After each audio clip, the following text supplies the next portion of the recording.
France প্রবাসী Bangladeshi online activist Pinaki Bhattacharya তার ফেসবুকে প্রোফাইলে একটি পোস্ট করেছেন। তারিক রহমানের সাথে প্রফেসর ইউনুসের একান্ত বৈঠক প্রায় ১.৫ ঘণ্টা স্থায়ী হয়েছে। ইন্ডিয়াকে আপাতত পরাজিত করা গেছে।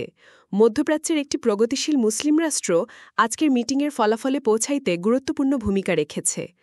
আজকে ইরানে ইসরায়েলের বিমান হামলার পর আমাদের শঙ্কা আর গভীর হয়েছে। এই বেদনার প্রেক্ষাপটে সংবাদ আমাদের ভরসা যোগায় যে ইসলামী দুনিয়া আমাদের কনসার্ন বুঝতে পেরেছে, আমাদের পাশে এসে তারা দাঁড়িয়েছে। আমরাও একটা ফিলিস্তিনের মতো হিন্দুত্ববাদী ভারতের বিপজ্জনক ঘেরাটোপের মধ্যে আছি। সেই ভারতের সাথে বাংলাদেশের প্রধান রাজনৈতিক দলের কোনো আন্ডারগ্রাউন্ড বোঝাপড়া বাংলাদেশ রাষ্ট্রের জন্য বিপজ্জনক। ম্যাডাম খালেদা জিয়া নিজে ইন্টারভেইন করছেন, এইটাও আমাদের বড় পাওয়া।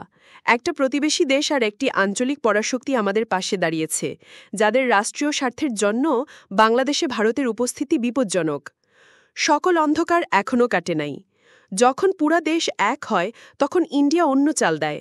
আপনাদের মনে আছে কিভাবে ইসকনকে নামানো হয়েছিল এই সরকারের শুরুর দিকে?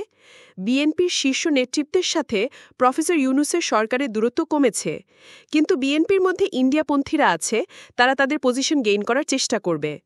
আমরা জানি না ওয়াকার সাহেব কী চাল চালবে, ওনাকে ইন্ডিয়া কী পানি পড়া দিবে। দেশবাসীকে সতর্ক থাকার আহ্বান জানাই।